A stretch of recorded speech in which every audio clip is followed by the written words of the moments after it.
창세기 44장 1절 17절입니다. 창세기 44장 1절 17절인데 16절 말씀.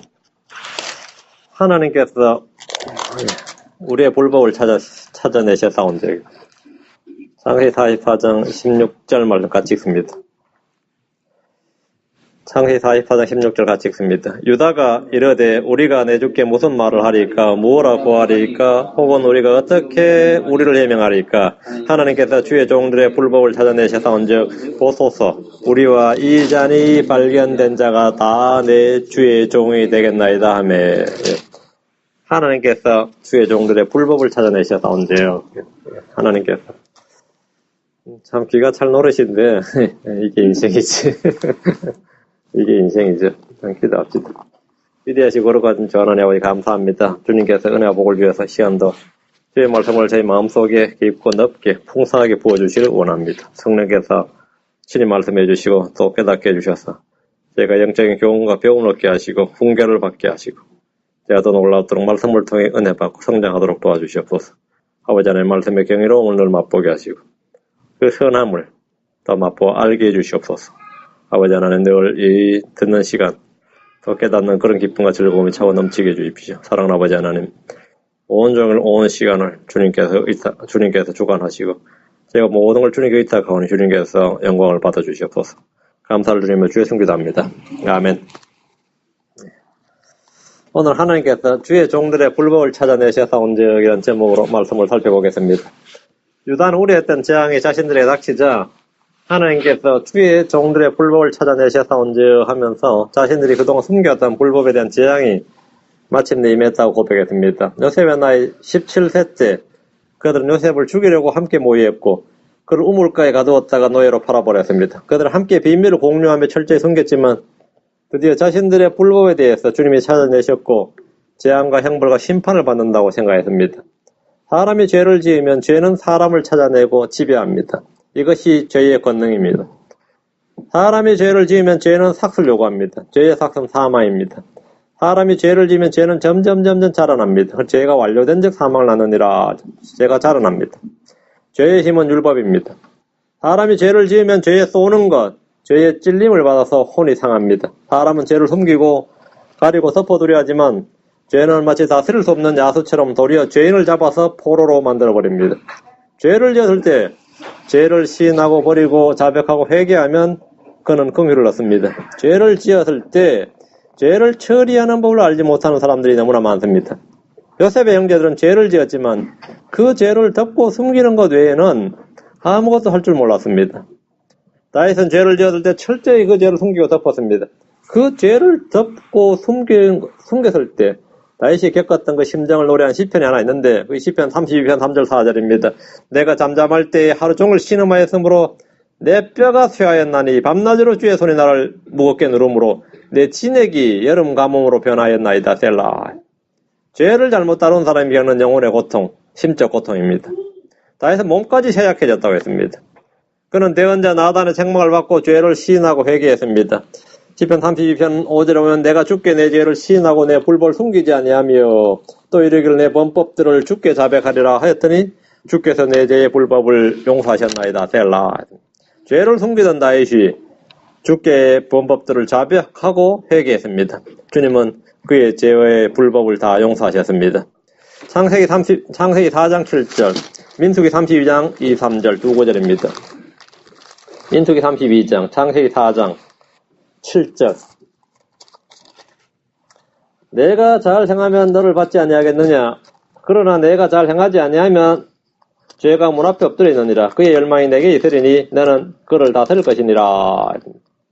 여러분, 내가 잘 행하지 아니하면 죄가 문 앞에 엎드려 있느니라. 죄가 문 앞에 엎드려 있느니라. 마치 인격체처럼 되어 있죠. 그의 열망이 내게 있으리니 죄를 그것의 열망이라 그러지 않고 his desire를 해서 그의 열망이 내게 있으리니 너는 그를 다스릴 것이니라. 그것을이 아니라 그를 인격이죠. 힘으로 되어 있죠.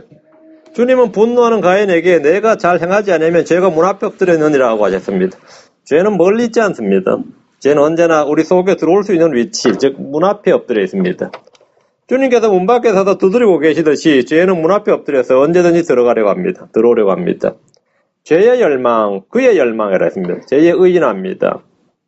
인격화되어 있으면 주목하십시오. 죄를 걸어 성경은 그라고 말합니다. 그의 열망, 그를 다스릴 것이니라.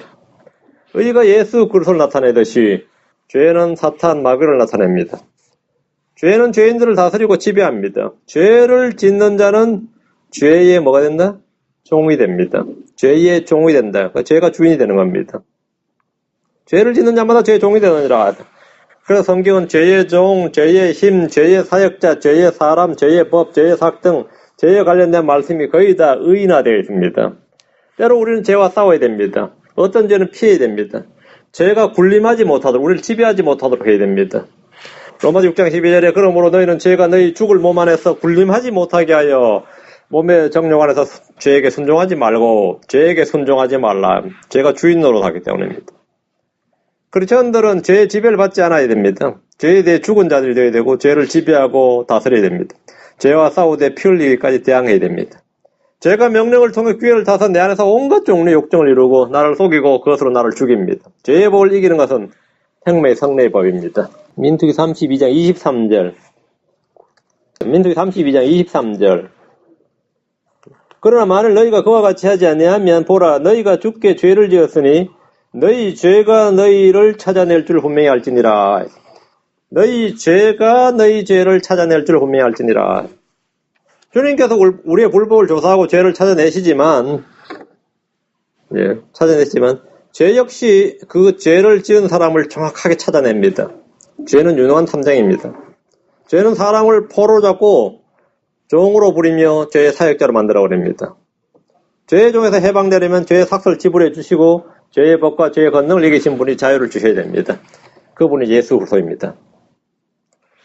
오늘 본문 말씀, 자, 창세기 44장으로 합니다. 1절입니다.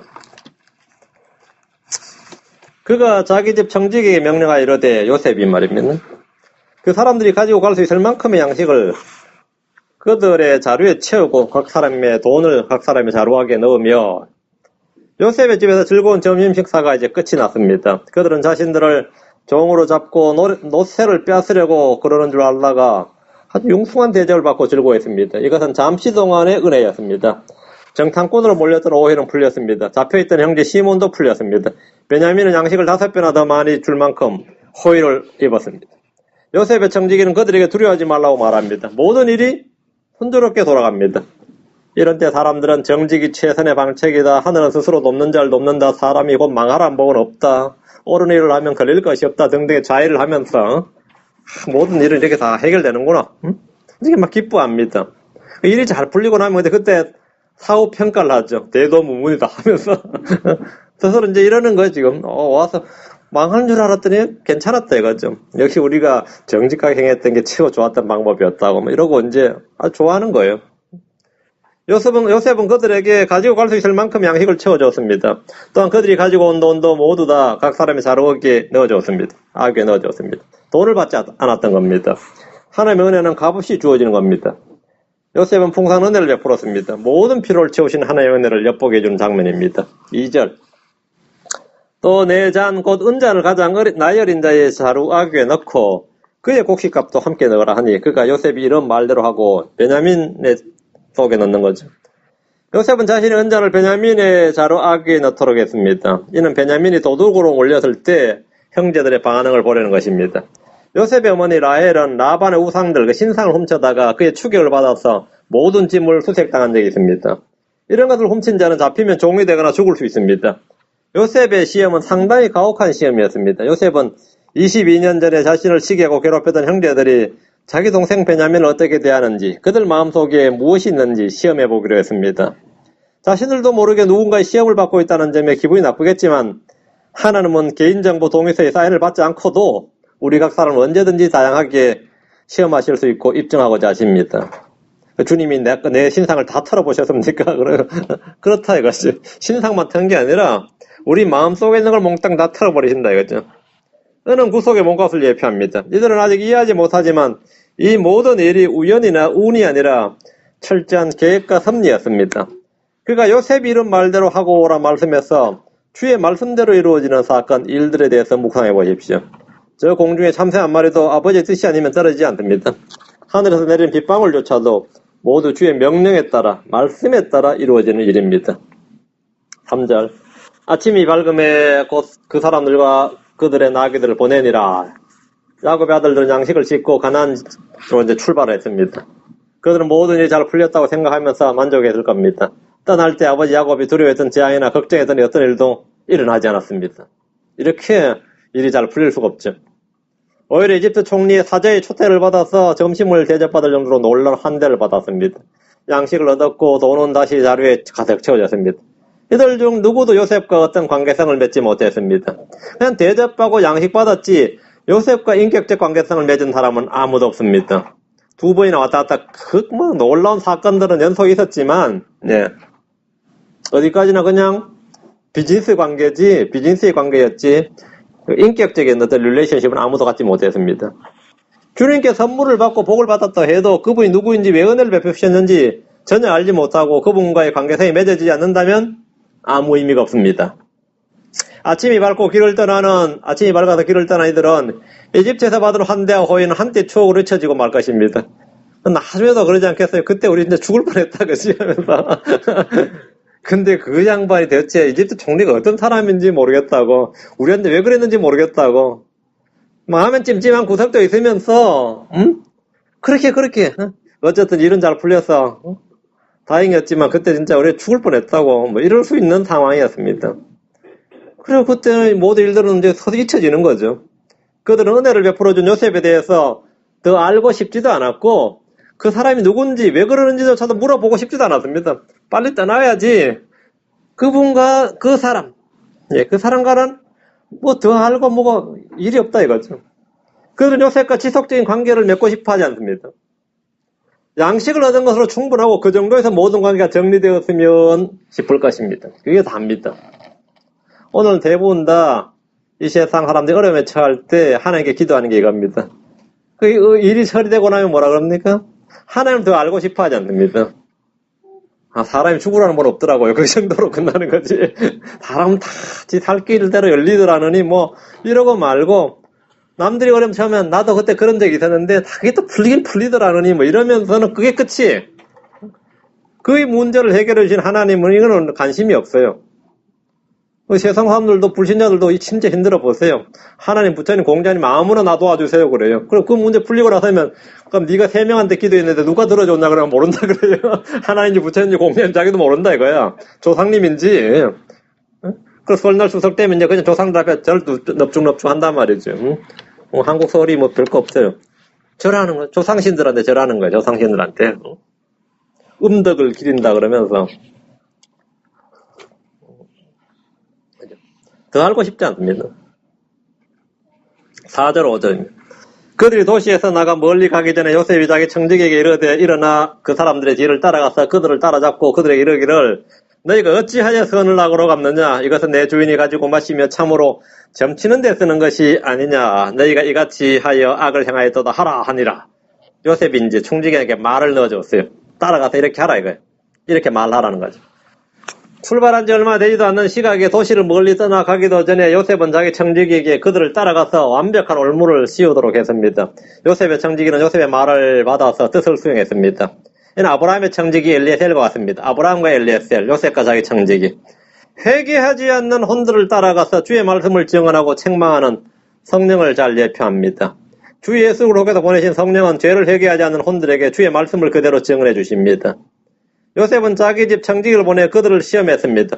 요셉은 형제들의 마음속 깊은 곳에 무엇이 있는지 다 드러내고자 했습니다. 특히 베냐민을 향해서 그들이 어떤 행동을 하는지 보려는 겁니다. 요셉은 자신이 미움을 받고 시기를 받았듯이 자기 동생 베냐민에게도 그들이 그렇게 대하는지 반드시 한번 알아보고 싶었을 겁니다. 하나님을 믿는 믿음의 시험이나 아버지 야곱에 관한 효성에 대한 시험이 아니라 형제 사랑에 관한 시험입니다. 요셉은 자기 청지기의 입에 할 말을 넣어주었어요. 너희가 어찌하여 선을 악으로 갚느냐? 이것은 내 주인이 가지고 마시며 참으로 점치는 데 쓰는 것이 아니냐? 너희가 이같이 하여 악을 행하였도다. 한마디로 형제들을 도둑에다가 배은망덕하고 파렴치한 범죄자들로 몰아버린 것입니다. 지난번엔 정탐꾼으로 몰려서 곤혹을 치렀는데 이번에는 주인이 가지고 마시는 잔, 그 점치는 데 쓰는 잔을 훔친 중범죄자들로 만들어버렸습니다. 여기서 이제 레인 미제라블 그런 건 없어요. 그런 건 없다 이거예요. 없는 잔까지 도로 만들어가지고 지금 하는 거니까요. 응? 너희가 이같이 하여 악을 행하였다란 말은 재판도 없이 이미 범죄자로 결론이 난 상황이며 무죄 추정의 원칙이 아니라 이미 범죄자로 간주하고 선포해버린 상황입니다. 너희가 이같이 하여 악을 행하였다고 결론이 났어요. 이 일이 우연이 아니라 누군가의 손해에서 계획된 섭리의 손길이라는 사실을 아는 이는 요셉과 그의 청지기 뿐입니다. 6절 그 청지기가 그들을 따라잡고 그들에게 이 말들을 그대로 하니 이런데 청지기가 이렇게 말했어요. 안도의 한숨을 쉬면서 즐겁게 귀환을 하던 야곱의 아들들은 사이렌을 울리며 자신들을 따라잡기 위해 오는 이집트 경찰 또는 헌병대에 쌓여버렸습니다. 마른 하늘에 날벼락이 떨어지는 그런 일이었습니다. 그들은 졸지에 배은망덕한 도둑이라는 누명을 쓰고 체포되었습니다. 요셉은 지금 토기장이처럼 이들을 빚어가고 있습니다. 다양한 시험을 통해 이들을 연단하며 그들 자신을 하나님 앞에서 돌아보도록 합니다. 마치 어미 사자가 새끼들을 단련하듯이 독수리가 새끼들을 가르치듯이 요셉은 자신의 진면목을 숨긴 채 형제들을 연단했습니다. 하나님은 우리를 이렇게 연단할 때가 매우 많이 있습니다. 주님 우리를 다양한 환경들 속에 두심으로 우리를 정금같이 빚어나가십니다. 우리는 말도 안 되는 일이 왜 내게 발생하는가? 왜 내게 이런 일이 연이어 터지는가? 저주와 재앙이 연속처럼 보이는 일들이 있을 때에 불평하거나 원망하며 투덜대 봐야 아무런 도움이 되지 않습니다. 그런 모든 일들 속에서 해야 될 일이 있습니다. 그게 뭡니까? 그런 모든 일들 속에서 해야 될 일. 감사하라 합니다. 그게 너희가 모든 일들 속에서 감사하라 해요. 모든 일에서 감사하라는 주님의 말씀을 기억해야 됩니다. 이런 모든 일들을 주관하시고 통제하시는 분은 하나님이십니다. 주님은 결코 우리가 감당하지 못하는 시험들 가운데 두지 않으십니다.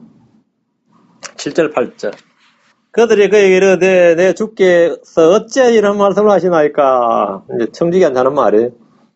사람이 좋아 보이고 우리한테 잘해주는 것 같더니만 왜 이러나 이거죠. 주의 종들은 결코 이런 일을 하지 아니하나이다. 여기 아주 절묘한 말입니다. 주의 종들은 우리는 이런 일을 하지 아니하나이다. 이런 일을 할 사람이 아니라는 겁니다. 우리가 어디를 봐서 도둑질할 사람으로 보이냐 이거죠. 우린 그런 거 하는 사람 아니다는 거죠. 보소서 우리 자루의 아귀에서 발견한 돈도 우리가 가나안 땅에서부터 당신에게 도로 가져왔거늘 우리가 어찌 당신 주인의 집에서 은이나 금을 도둑질하리까? 그 말도 안 되는 소리다. 그런 오해가 어딨냐 이겁니다. 야곱의 아들들은 적극적으로 해명을 했습니다. 요셉의 청지기의 말을 듣고 나서 그들은 내 주께서 어찌하 이런 말씀을 하시나이까 하면서 부당함을 호소합니다. 그것은 분명히 모함이었고 누명이었고 오해였던 겁니다. 주의 종들은 결코 이런 일을 하지 아니하나이다. 그들은 자신들이 그런 일을 하는 사람이 아니라고 말합니다. 그들은 자신들의 무죄와 결백을 주장할 뿐 아니라 자신들은 그런 일을 하는 사람, 즉 도둑이 아니란 겁니다. 우리는 그런 일을 할 사람이 아니다. 이거. 우리는 그런 일을 하는 사람이 아니다. 그런 일을 할 사람이 따로 있는 건 아닌데 이제 많은 사람들이 이제 이 범죄 뭘 추정할 때 그거 해요. 그런 짓 할 사람처럼 보이지는 않던데, 응? 그렇죠. 똑같이 뭐 도둑질을 해도 직업을 물어보고 뭐 일당 노가다 그걸 도둑질했다 그러면 그럴만해 그러고 그 사람 뭐 거의 공무원이던데 그러면 그런 거 할 사람은 아닌 것 같은데 한 도둑질해요. 공무원 뭐 없어요. 응? 어떤 사회 악을 보면은데 조사인데 그 사람 교회 장로님이에요. 그러면 아무것도 아니에요. 교회 장로든지, 응? 그 뒷골목에 불량배든지, 그 사실은 크레딧 하나도 없어요. 차이될 거 없는데, 사람들은 어떻게 생각하냐 하면, 그 사람 교사던데, 뭐 30년 교사였다는데, 뭐 30년 성직자였다는데, 그건 사실 아무것도 아니거든요. 그거 상관이 없는 사람들 상관을 짓고 싶어 하죠. 우린 그런 사람이 아니다 이거죠. 내가 어딜 봐도 그런 거 할 사람처럼 보이냐? 그런 거 할 사람처럼 보이는데 우리가 어디 그런 걸 할 사람이냐? 이런 자신들의 성품과 인격에 대한 고백입니다. 우리는 그런 짓을 할 사람들이 아니다 이거죠. 우리는 그런 짓을 할 사람이 아니다. 사람들 참 이게 자기의에 대한 과신이에요. 난 굶어주면 죽었지 그런 짓 할 사람은 아니다. 그런 짓은 안 한다. 아예 안 굶어봐. 덜 굶어서 그래요. 덜 굶어서 그렇지. 모든 사람은 모든 일을 할 수 있습니다. 모든 사람은 모든 죄와 모든 악을 행할 수 있는 사람이에요. 야곱이 아무리 비열하다 해도 외삼촌의 신상을 훔치지는 않습니다. 사람들 중에는 내가 이렇게 힘들고 어렵게 산다 해도 그런 짓을 하진 않는다고 말하는데, 이는 마치 그 최후의 자존심과 같은 겁니다. 사람마다 가지고 있는 최후의 자존심과 같은 겁니다. 자루에 든 돈도 도로 가져와서 돌려주는 판국에 주인의 집에서 의나 금을 도둑질 하겠는가? 뭐 생각 좀 해보라는 겁니다. 이런 논리적인 설득이고 이성에 호소하는 겁니다. 과연 그들은 어떤 종류의 사람이었습니까? 그들은 어떤 종류의 사람이냐? 그들은 요셉의 채색 옷을 강제로 벗겨서 빼앗은 사람이지. 그들은 요셉의 젊은 시절 인생 자체를 통째로 훔쳐버린 사람입니다. 그들은 아버지 야곱으로부터 사랑하는 아들을 도둑질했습니다. 그들은 야곱의 기쁨과 즐거움을 훔쳤습니다. 그들은 요셉의 모든 것을 빼앗고 훔쳤습니다. 그런데 지금 그들이 하는 말은 우리는 훔쳐도 큰 거 훔치지 그런 작은 건 안 훔친다. 뭐 이런 말이지 사실. 우리가 어디서 잔같은 은잔이나 훔칠 사람으로 보이냐. 훔치려면까지 그 요셉 집 다 털어버렸지. 응? 이런 거죠. 응? 그들은 요셉의 모든 걸 빼고 훔친 그런 사람들입니다. 근데 지금 우리가 그런 짓을 할 사람은 아니다 이거죠. 근데 지금 그들이 하는 말은 주의 종들은 결코 이런 일을 하지 아니하나이다 라고 합니다. 자신들은 죄를 짓지 않는 사람들이고 악이나 불법과는 무관하게 사는 사람들인 것처럼 그렇게 말합니다. 이것이 인생의 거짓됨이고 인생의 헛됨이고 하나님 참되시나 사람은 모두 다 거짓말쟁이니라 하는 말씀입니다. 하나님 참되시나 사람 다 거짓말쟁이다 이거예요. 아유, 절대 좀 최후의 마지막일 것 같은 사람인데 그 사람이 그랬다 이러면 놀랍잖아요. 응? 어제도 제가 신문사 하나 봤는데 76세인가 먹은 할아버지가 그 자기 부인을 이제 목조에 죽였어요. 그게 목조에 죽였는데 이제 그 치매인데 이제 목조에 죽이고 또 이 한국 사람이라서 죽여놓고 이제 자기 이제 양복 다 갈아입고 이제 또 아파트 투신하려고 죽어도 좀 이쁘게 죽어야 된다고 생각을 해서 그러다 이제 아들이 들어와서 이제 아버지는 잡아 살렸는데 사연 들어보니까 이거는 뭐 이게 진짜 형을 줄 수가 없는 사안인 거예요. 사람을 죽였는데도 불구하고 이거 검사도 난감하고 판사도 난감해서 검사는 법에 정해진 대로 5년 이랬는데 판사가 5년은 좀 심한 것 같고 3년 했어요. 그 배심원들이 얼마 형을 받고 싶어요? 이렇게 물은 거야. 그 가만히 있어가지고 3년으로 결정이 났는데, 그 아들이나 그 주변 사람들이, 저 사람이 그런 짓을 할 사람이 아니다. 그 사람은 아무도 모르는 거죠. 사연을 들어보니까 또 후궁이 가요. 후궁이 가단 말이에요. 그게 인생이에요. 응? 인생이에요. 근데 사람마다 다 이게 열어보면은, 말 못할 사연 없는 사람들 없죠. 말 못할 사연 없는 그런 거 없습니다. 이게 참 이게 모순된 것인데 그렇단 말이죠. 9절 봅시다. 주의 종들 중에 누구에게서 그것이 발견되든지 그는 죽을 것이요 우리 또한 내 주의 노예가 되리이다 하며, 이 9절 같은 이 배팅은 이런 제안은 말이죠. 무죄를 확신하지 않고는 할 수 없는 제안이에요. 조금만 양심의 거리낌, 프로테지가 있을 만하게라는 말, 인케이스라는 마음만 들어도 이런 말을 하기 힘들어요. 그들은 이 사건에서 무죄와 결백을 너무나 확신했기 때문에 어떤 위험한 거리나 도박에도 기꺼이 응할 수 있었고 먼저 배팅을 했어요. 주의 종들 중에 누구에게든지 그것이 발견되든지 그는 죽을 것이라고 합니다. 도둑질한 죄에 대해서 기꺼이 죽겠다는 겁니다. 좀 과잉이죠. 나머지는 다 요셉의 노예가 되겠다. 통째로다. 연대 책임을 지겠다는 것인데 이는 무죄에 대한 확신이 그만큼 컸기 때문에 내놓을 수 있는 카드였습니다. 패였어요. 만약 이들이 자신들의 죄를 알았다면 결코 이런 제안을 하지 않았을 겁니다. 자기에 가득 찬 사람들의 특징입니다. 정말 책임을 져야 될 일이 있으면 그걸 회피하려고 그러고 책임질 일 없을 때는 이제 마음껏 책임지겠다고 이제 큰 소리를 팡팡 치는 거죠. 그게 사람이에요. 내가 해당 사항이 없을 때는 뭐 나 같으면 죽는다 죽어 그러고 뭐 그러잖아요. 나 같으면 내가 먼저 죽었다느니 뭐 그런 소리 막 해대고 말이죠. 자기가 상관없을 때는 뭐 마음껏 그런 이야기 하죠. 사회적인 구현을 외치죠. 그 자기가 조금만 연관되면 그런 말 못합니다. 구절은 바로 자기에 가득 찬 사람들이 자기가 상관없는 일에 대해서는 무한 책임을 지겠다고 공언하는 장면이에요. 이게 인간이죠. 10절입니다. 그가 이르되 그러면 이제 또한 너희 말대로 하리라. 누구에게든지 그것이 발견되든지 누구에게서 그것이 발견되든지 그는 내 종이 될 것이요 너희는 책망받지 아니하리라 하니라. 요셉의 청지기는 그들이 말한 대로 하겠다고 오케이 억셉트 했어요. 단 그들이 제안한 만큼의 과도한 형량이 아니라 잔이 발견된 자는 종이 되고 나머지에게는 아무 책임도 묻지 않는다는 겁니다. 훔친 자에게만 책임을 묻겠다 이렇게 말합니다. 너희는 책망받지 아니하리라. 형제 사랑에 대한 시험은 형제가 어려움에 처했을 때 어떻게 반응하는가를 보는 겁니다. 요셉이 알고 싶어하는 것, 요셉이 보고 싶어하는 것은 바로 그것입니다. 우리 주님은 제자들에게 너희는 서로 사랑하라고 하셨습니다. 그냥 사랑하라는 것이 아니라 내가 너희를 사랑한 것 같이 너희도 서로 사랑하라 이렇게 말씀했습니다. 피차 뜨겁게 서로 사랑하라 합니다. 형제를 돕고 섬기는 것뿐 아니라 자신의 그 목숨까지 내주어야 하는 것이 사랑입니다. 그걸 한번 해보라고 명령하셨습니다. 주님이 신약에 주신 한 가지 계명, 세 명령입니다. 모든 크리스천들이 준 명령입니다. 서로 사랑하라. 서로 사랑하라. 11절, 12절. 이에 그들이 각각 급히 자기 자루를 땅에 내려놓고 각각 자기 자루를 푸니 그가 가장 나이 많은 자로부터 시작하여 가장 나이 어린 자에 이르기까지 뒤졌는데 그 잔이 베냐민의 자루에서 발견되니라 했습니다. 요셉의 청지기는 자루를 조사할 때 가장 나이 많은 자로부터 시작해서 가장 나이 어린 자에게 이르기까지 뒤졌습니다. 식사할 때 이미 연장자의 순서대로 앉힌 적이 있는데 이번에도 마찬가지로 연배를 따라 짐을 지었습니다. 마치 요한복음 8장에서 양심의 가책을 받아서 예수님 앞을 떠난 사람들의 순서와 같습니다. 그 가늠하다 잡힌 여자 그 현장에서 예수님을 떠난 사람들이 어때서요?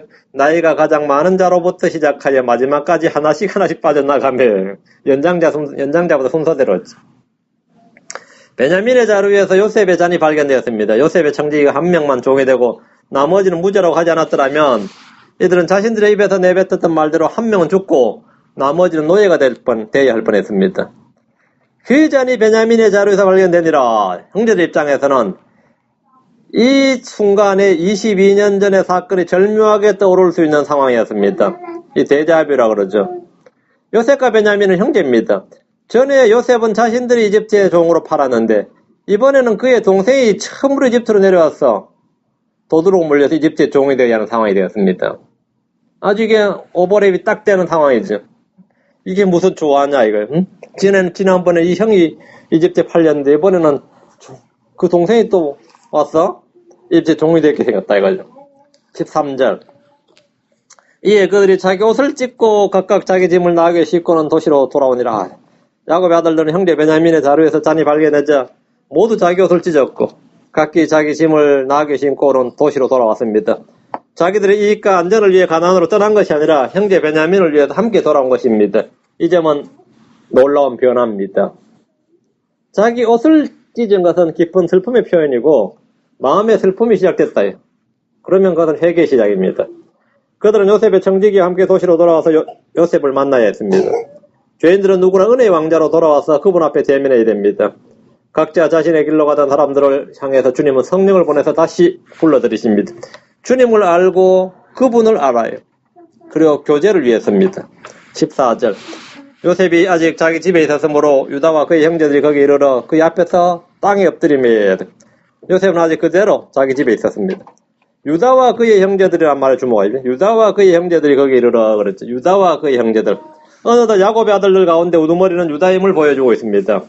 장자는 우벤이었고 장자권은 요셉에게 있었지만 유다가 형제들 가운데서 가장 세력이 강한 자입니다. 오늘날 이스라엘을 유대인이라 부르는 이유가 여기에 있습니다. 그들은 모두 요셉 앞에 땅에 엎드렸습니다. 요셉이 전에 형제들을 앞에 일러준 꿈의 내용대로 그대로 문자 그대로 성취되고 있습니다. 주의 말씀은 헛되이 땅에 떨어지는 법이 없습니다. 그들은 요셉을 팔면서 그의 꿈이 어떻게 되는지 보자고 했지만 지금 그들은 요셉에게 들은 대로 땅에 엎드리고 있습니다. 15절. 요셉이 그들에게 이르되 너희가 행한 이것이 도대체 무슨 일이냐? 나 같은 사람이 분명히 점을 칠 수 있는 줄을 너희가 알지 못하느냐 하니. 요셉은 그들을 다그치며 신문을 했습니다. 이 모든 일이 자신의 계획이었고 자신이 직접 꾸미고 지휘한 일입니다. 요셉은 자신이 점을 칠 수 있다고 말합니다. 요셉은 점쟁이가 아닙니다. 요셉은 잠시 연구를 하고 있는 겁니다. 16절. 유다가 이르되 우리가 내줄게 무슨 말을 하리까 무엇라고 하리까 혹은 우리가 혹은 어떻게 우리를 해명하리까? 하나님께서 주의 종들의 불법을 찾아내셔사온즉 보소서 우리야 또 이 잔이 발견된 자가 다 내 주의 종이 되었나이다. 아멘. 요셉은 두 가지를 물었는데 이 두 가지 말에 아무런 대답을 할 수가 없었습니다. 우리가 내 주께 무슨 말을 하리까? 유다는 이 상황에서 무슨 말도 할 수 없게 되었음을 토로한 것입니다. 뭐라고 하리까? 변명을 할 수도 없고 설명을 할 수도 없습니다. 약속을 할 수도 없고 그렇다고 무죄를 주장할 수도 없습니다. 죄를 인정할 수도 없고 그렇다고 맹세를 할 수도 없습니다. 뭐라고 말을 해야 될지 모를 그런 상황입니다. 우리를 어떻게 해명하리까? 이렇게 되면 16절에 보면 우리가 어떻게 해명하리까? 이렇게 돼 있죠. 예. 우리가 How shall we clear ourselves? 우리가 우리 자신을 어떻게 클리어, 깨끗하게 하리까? 우리를 어떻게 클리어하리까? 당연히 못하죠. 유다는 자신들의 죄를 클리어할 수 없습니다. 자신들을 클리어할 수가 없습니다. 우리를 클리어하게 하시는 분은 누구죠? 주님뿐입니다. clear away, 제거하신다. 죄를 제거하신다. 우리를 클리어하시는 분은 주 하나님 한 분뿐이십니다. 주의 피만이 우리를 깨끗하게 해줍니다. 유다는 어떻게 우리를 깨끗하게 할 수 있겠는가 토로하지만 그들에게는 클리어하게 할 수 있는 아무런 방법이 없습니다. 우리를 클렌징하는 것은 주님의 피입니다. 유다는 자포자기했습니다. 그런 중에 그의 입에서는 22년 전에 있었던 불법을 토로했습니다.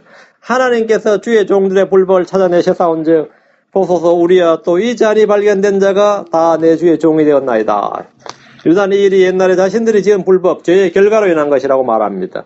그들이 숨겨두었던 불법을 주님께서 찾아내셨다는 겁니다. 주님께서는 그동안 오랫동안 참으시고 회개의 기회를 주었습니다. 그러나 그들은 결코 죄를 시인하지 않고 회개하지도 않았습니다. 그들은 이집트 양식을 구하러 와서 1년의 재앙을 만나고 그때마다 묻어두었던 죄들이 고개를 들고 나왔습니다. 지난번 감옥에서 그들은 주님의 징계를 받는다고 생각했습니다. 이번에는 하나님께서 자신들의 불법을 찾아내셨고 그에 합당한 징벌을 주신다고 고백합니다. 전에 요셉의 형제 요셉을 종으로 팔았으니 자신들 역시 종이 될 것임을 직감하고 받아들인 겁니다. 우리야 또 이 잔이 발견된 자가 다 내 주의 종이 되었나이다. 내 주의 종이 되었나이다. 이 말은 정확하게 인과응보적인 결론입니다. 민수기 32장 23절에 그러나 만일 너희가 그와 같이 하지 아니하면 보라 너희가 주께 죄를 지었으니 너희 죄가 너희를 찾아낼 줄을 분명히 알지니라. 주님께서 우리의 범죄와 불법들을 보시고 찾아내실 뿐 아니라 죄 역시 우리를 찾아냅니다. 17절 말씀. 그가 이르되 내가 결코 그리하지 아니하리라.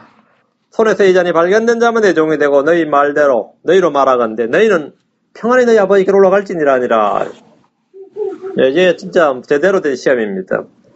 유다는 모두가 종이 될 것임을 선언했지만 요셉은 베냐민 한 명만 종이 되고 나머지는 모두 평안히 가나안 땅으로 올라가라고 너희 아버지께로 올라갈지니라. 너희는 자유다. 너희에겐 죄를 묻지 않는다는 겁니다. 지난번엔 시몬을 결박했는데 이번에는 베냐민을 종으로 잡았습니다. 너희로 말하건대 너희는 평안히 올라갈지니라. 이 말은 베냐민만 종이 되는데 너희가 무슨 상관이 있느냐? 너희가 언제부터 그렇게 동생을 형제를 신경 썼느냐 이거든요. 응? 너희는 신경 쓸 일도 아니지 않느냐 이런 뜻이 다분히 내포되어 있습니다. 이 말투에 벌써 다 묻어나죠. 너희가 언제부터 형제들에게 신경 썼다고 지금 그런 소리 하냐. 팔아먹기도 하는 사람들이 그냥 한 명 붙잡혔는데 왜 이러냐 이거죠. 응? 근데 이전과 지금은 변화가 됐습니다. 요새는 분명히 이들이 베냐민을 놓고 그냥 기쁘게 떠날 줄 알았는데 같이 다 종이 되겠다. 다 돌아풀 뿐 아니라 다 종이 되겠다. 요새는 믿지 않았어요. 가라 이거죠. 너희가 동생에 대해서 너희 형제에 대해서 애정이나 책임감이나 사랑이 있기는 하느냐 이런 말입니다. 요셉은 그들이 베냐민을 쉽게 포기할 줄 생각했습니다. 형제가 깊은 시험을 받습니다. 참된 형제, brotherly love. 크리스천의 형제에 이것은 우리가 자주 시험을 받습니다. 근데 참 시험 같지도 않은 시험이 와도 형제는 다 깨지죠. 특히 교회에서 볼 때는 형제 그런 게 본래 존재나 했던가 싶을 만큼 깨지죠. 우리는 형제에 대해서 이런 시험을 받을 때 우리가 평소 믿었던 하나님, 주 예수 그리스도의 믿음이 입증됩니다. 우리 속에 부어진 하나님의 사랑이 있는지, 우리 속에 하나님의 믿음이 있는지, 그분의 믿음이 있는지가 다 드러납니다. 그것이 바로 형제에 관해서 시험을 받을 때입니다. 우리 자신 스스로 한번 생각해 보십시오. 형제를 돌아보라, 섬기라, 세워주라, 어떻게 하라는 말이 성경에 수많은 명령들이 있습니다. 근데 그건 사랑이 있으면 저절로 다 그 구절들 안 외워도 다 저절로 실천되는 장면들입니다. 사랑이 없으면 그 구절들 다 외워놔도 하나도 되지 않습니다. 다 되지 않습니다. 너희가 언제부터 형제의 신경을 썼다고 지금 이런 말을 하느냐 이거예요. 너희는 평안히 너희 아버지 길에 올라갈지니라. 신경 쓰지 말고 가라 이거. 너희는 자유다 이거. 이제 18절부터 유다가 이제 이 말에 유다가 어떻게 반응하는가, 유다가 어떻게 반응가, 이제 유다의 위대한 점이 18절부터 나오는 건 다음 시간에 합시다. 자, 기도하겠습니다. 위대하시고 거룩하신 주 하나님 감사합니다. 하나님께서 저희를 부르시고 이제 우리가 모두 다 주의 종들이요, 또 주의 자녀들이요, 우리 주 예수 그리스도의 형제들로서 너희가 뜨겁게 서로 사랑하라고 말씀하셨습니다. 내가 너를 사랑하지 서로 사랑하라고 이렇게 형제의 명령에 대해서 새 명령을 주님께서 주셨는데 서로 사랑한 것이 율법의 완성이고 성취라고 하셨습니다. 아버지 하나님, 제가 말씀을 깊이 기억하고 뜨겁게 서로 사랑할 수 있는 자들 다 되도록 해주시고 주님께서 우리에게 부어주신 바 그 사랑을 보여줄 수 있고 나타내 드러낼 수 있도록 은혜를 허락해 주시길 간구합니다. 사랑이 없이는 아무것도 아니라고 했습니다. 아버지 하나님께서 은혜 베풀어 주셔서 제가 주님께서 명령하신 바 그 명령에 귀를 기울이고 오직 그 말씀에 순종하는 자들, 그 말씀을 열매로 드러내는 자들 다 되도록 복을 주시옵소서. 감사드리며 주의 성기도합니다. 아멘.